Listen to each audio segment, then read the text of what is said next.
오늘은 사무엘의 출현, 사무엘의 출현이라는 제목으로 말씀을 상고합니다. 이제 새로운 시대가 열리는 첫 장입니다. 지금까지 이제 사사시대인데 사무엘도 이제 그 마지막 사사가 됩니다. 이 아들 둘을 사사로 세우기는 했지만은 사사는 이렇게 세습이 되는 게 아니기 때문에 하나님이 세운 사사는 이제 사무엘이 마지막인데, 그 사무엘을 끝으로 이제 사무엘이 새로운 왕을 기름 부어요. 그래서 먼저는 사울에게 기름 부어서 초대 왕이 되고, 하나님이 사울을 버렸다고 하시고 새로운 사람을 찾아서 기름 부어라 할 때 그가 찾은 사람이 다윗이었어요. 그러니까 사무엘이 굉장히 늙을 때까지 살은 사람이에요. 그래서 사무엘은 이 사사 시대에서 이제 왕정 시대로 이렇게 바뀌는 그 중간 역할을 한 아주 중요한 사람입니다. 그리고 이 앞서 우리가 사사 시대를 보니까 너무 엉터리였잖아요. 하나님 말씀은 완전히 사라지고 사람의 그 생각대로 됐다고 그랬고, 하나님이 이스라엘을 버릴 수가 없기 때문에 한 번씩 사사를 보내서 구원시킬 정도지, 하나님을 경외하는 신앙이 제대로 이어지지 않았어요. 그런데 사무엘을 통해서 이제 제대로 여호와 신앙이 세워지고, 그리고 사람들이 하도 왕을 원하니까 이제 왕정 시대를 시작하게 하는 그런 사무엘의 역할을 하게 합니다. 오늘 그 사무엘이 이제 이 땅에 태어났다, 그리고 하나님께 바쳐졌다 하는 말씀을 하고 있어요. 그 연유가 이제 오늘 본문에 나옵니다. 세 가지로 말씀을 나눌 수가 있는, 첫째는 1절부터 8절에 보면 한나의 슬픔을 볼 수가 있어요. 에브라임 산지에 엘가나라는 사람의 집이 있었는데, 이 에브라임 산지, 그러면 에브라임 지파의 땅인데, 이 엘가나라는 사람은 나중에 역대기의 족보에 보면 레위인 집안의 사람이에요. 그러니까 어떻게 우리가 알 수가 있냐면, 레위인은 전국에 퍼져서 살았잖아요. 에브라임 지파에 나눠져서 살던 레위인의 자손이에요. 그래서 에브라임 사람이 아니고 이 사무엘은 레위인의 자손이다 하는 걸 알 수가 있는데, 이 사람이 또 두 아내를 얻었다는 거예요. 이게 그러니까 먼저 얻은 아내가 한나고 작은 여자가 분인나라는 여자예요. 이 가정에 처음부터 갈등의 요소가 있는 데다가 또 작은 여자는 자녀들이 있고, 이 큰 여자는 자녀가 없으니까 이게 또 두 번째 갈등의 요소예요. 거기다가 또 세 번째는 이 분인나라는 여자가 아주 악독한 여자예요. 그 한나를 배려를 하질 않아요. 그것 때문에 막 격동을 시키는 거예요. 그러니까 뭐 건tum하면 여자도 못 낳는 사람, 아니 자식도 못 낳는 여자가 뭐 이 집에 붙어 살고 있냐, 뭐 여러 가지로 하여튼 사람을 괴롭게 한 거예요. 그러니까 한나가 죽을 지경인 거죠. 그래서 특히 이 여호와의 절기 때 실로에 가서 이제 제사도 드리고, 그게 축제니까 제사 드리고 나면 그 또 화목제물 가지고 서로 나눠 먹고 할 때, 이 엘가나는 항상 한나를 마음으로 사랑하고 또 더구나 위로를 해주기 위해서 막 갑절로 주면, 그걸 또 본 분인나는 더 막 열이 나가지고 한나를 더 괴롭히고, 이게 막 악순환이 계속 거듭되는 거예요.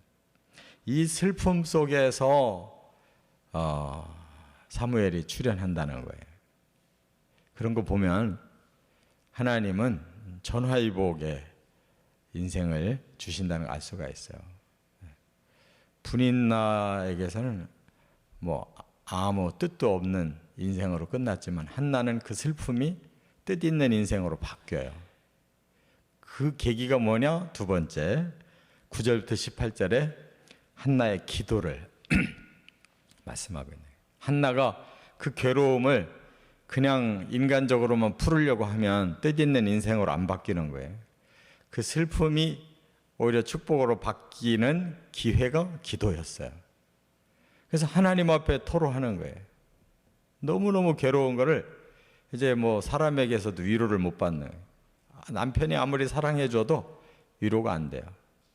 그 문제를 하나님 앞에 내놓고 기도했다는 거예요. 너무너무 괴로워서 통곡하면서 그리고 서원하면서 기도를 했어요. 하나님, 아들을 하나만 주십시오.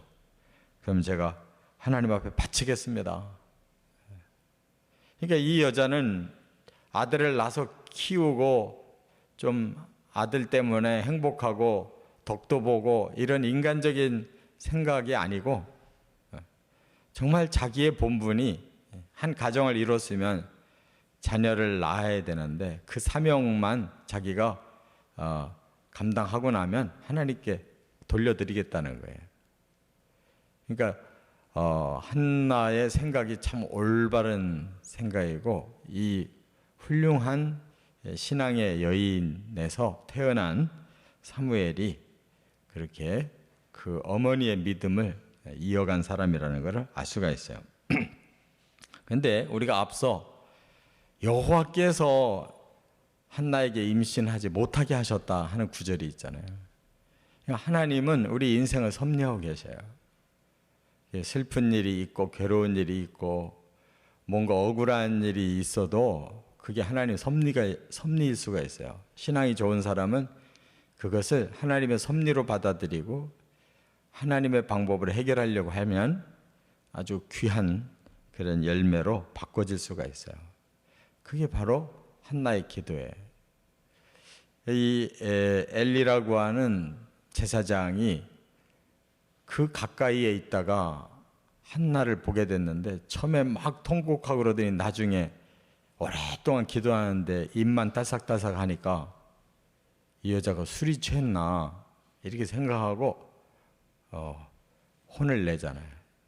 술을 끊어라. 그때 한나가 저는 마음이 슬픈 여자라 하나님 앞에 이렇게 간절히 기도하고 있었습니다. 그 말 듣고 엘리가 축복을 해요. 네 기도가 하나님께 허락되기를 원하노라. 한나가 그의 축복의 말을 하나님의 말씀으로 받아들이고 그때부터 마음의 근심이 사라지고 밝게 살았다는 거예요.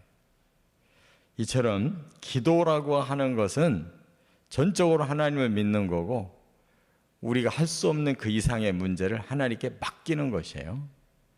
그게 기도예요. 하나님을 믿고 하나님께 맡길 수 있는 이런 믿음이 필요해요. 세 번째가 이제 19절부터 28절에 하나님의 응답이 있었습니다. 그들이 돌아가서 임신을 해요. 그리고 이 한나가 이제 아들을 낳는데 이름을 사무엘이라고 해요. 하나님이 응답하셨다는 뜻이에요. 그러니까 그가 자기의 공로로 돌리지 않고 모든 거 하나님의 공로예요. 하나님이 응답을 주셨다. 그리고 서원대로 그가 아이를 젖될 때까지만 길러요. 그리고 성전에 데리고 가서 하나님께 바쳐버렸어요.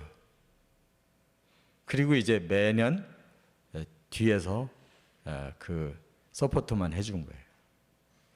그러니까 어머니의 그 모정이라는 게 있잖아요. 아기를 낳았으면 키우는 그런 모정. 거기서 기쁨과 보람을 느껴야 될 텐데 이 한나는 그냥 젖만 떼서 하나님께 바치는 아주 철두철미하게 사람의 그런 정의나 이런 생각을 끊어버리고 하나님 앞에 철저히 아들을 바칠 정도면 자기를 이미 바친 거죠. 자기를 먼저 헌신시키지 않고는 아들을 바칠 수가 없는 거예요.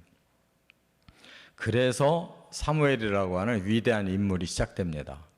한나의 슬픔 때문에, 한나의 기도 때문에. 그것이 하나님의 배후의 섭리고 하나님의 응답이었다. 우리도 깨달아야 돼요. 어려운 일 있고 슬픈 일 있고 괴로우면 인간적으로 한탄하지 마시고 하나님은 아시잖아요. 하나님께 기도하고 하나님께 맡겨야 우리의 심령이 상하지 않고 소망이 있는 거고 우리의 삶을 역전시킬 수 있는 새로운 계기가 일어난다는 거 꼭 깨달으시고 하나님께 응답받으시기를 주의 이름으로 축원합니다.